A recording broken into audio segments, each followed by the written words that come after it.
இந்த கேடுகட்ட ஆட்சியை முதல்ல அழிக்கணும். அது மட்டும் இல்லாம ஒருவேளை இந்த வேலை வந்துட்டு தங்கத்துல செஞ்சிருந்தா அப்ப அனுமதி கொடுத்திருப்பீங்களா?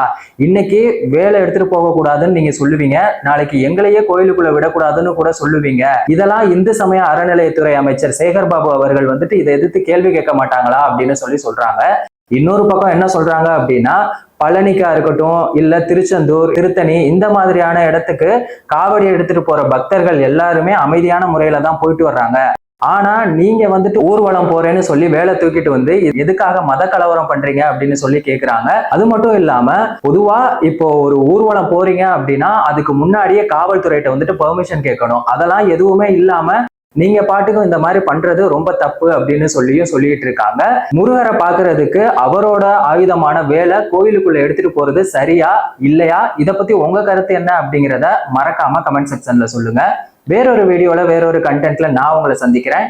நன்றி, வணக்கம்.